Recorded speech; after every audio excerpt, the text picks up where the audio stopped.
On today's video, we're going to talk about this monster, man. A CEO who abuses power in a woman's prison, making it a nightmare for a lot of female inmates, and still, after they complain, the CDCR didn't do nothing. We're going to talk about this story, and the guy got convicted. He's going to become a lifer. But don't forget to hit the like, the comment, man. And for all of you who've been supporting this channel, man, muchas gracias. Thank you for your views. Thank you for everything and your time. Let's go.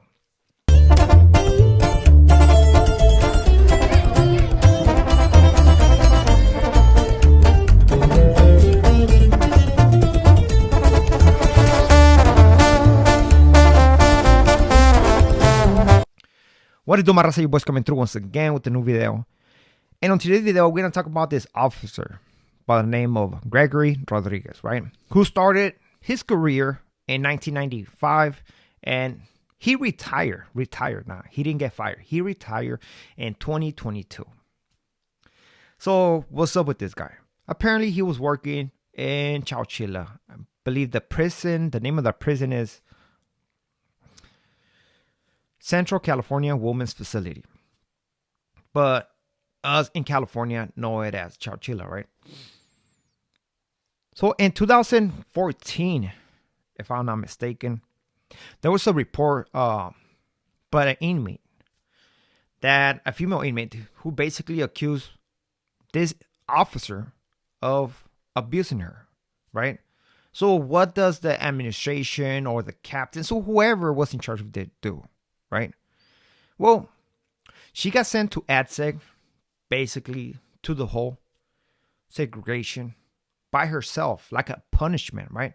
Because they have to do an investigation. And after they done with the investigation, she basically got moved to a different prison, not doing nothing to this officer who was clear a threat to any female inmates right there. So from 2014, right, when we hear this first report, we didn't hear nothing all the way to 2022. And where 22 females been dropping complaints on this officer.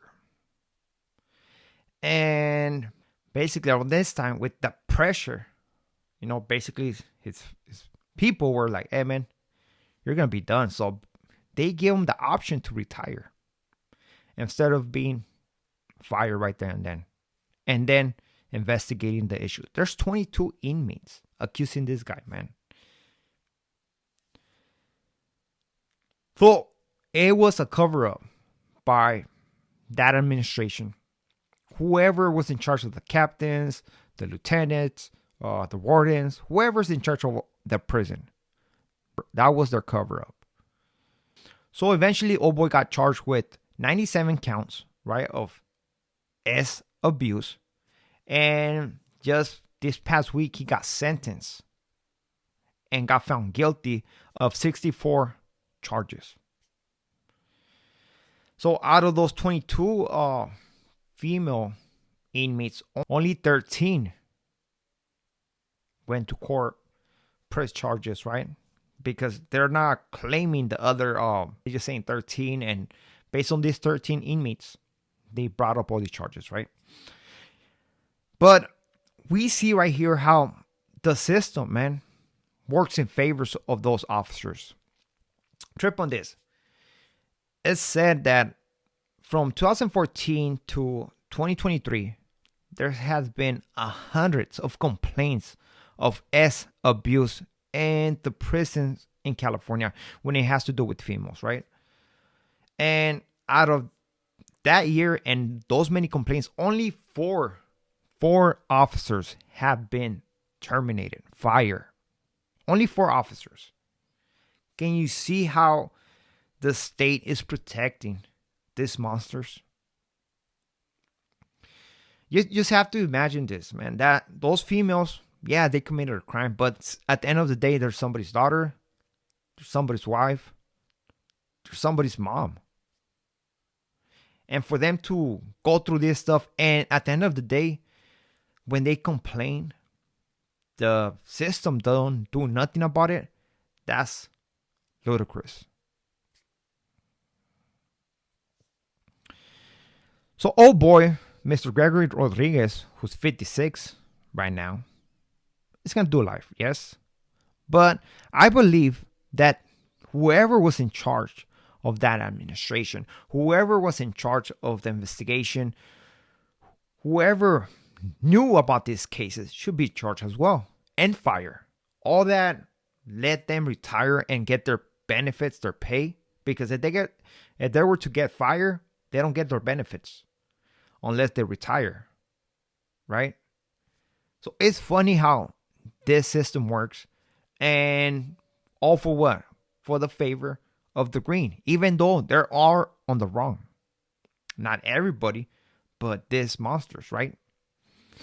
I have heard stories, and it's not only the officers, right? It's also staff, free staff.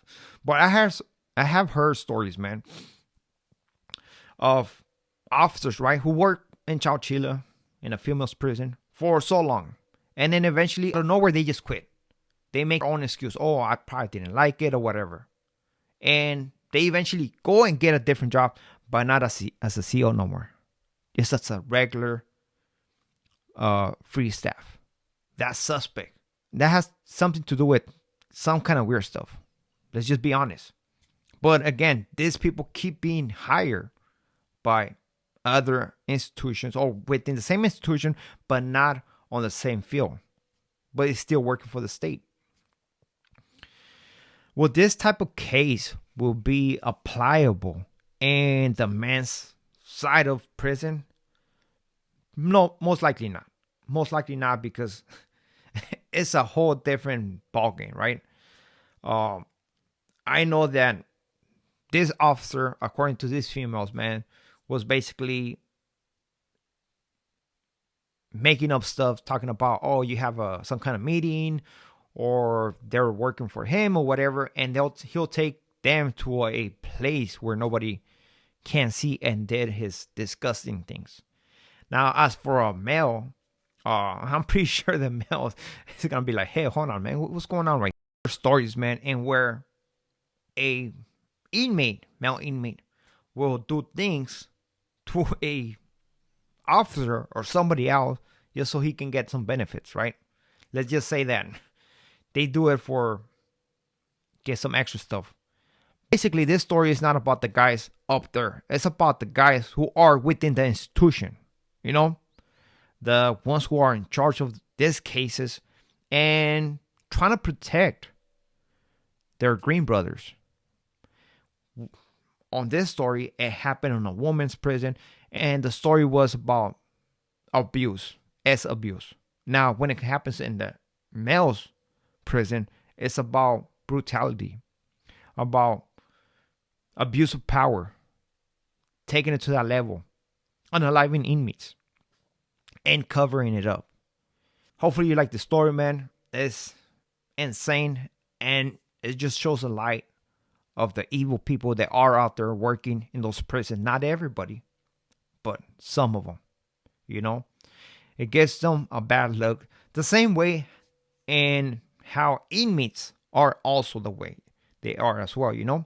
There's a lot of evil inmates out there that they do bad stuff and make all the other inmates look pretty bad. So with this being said, man, we are out to next video. Gracias.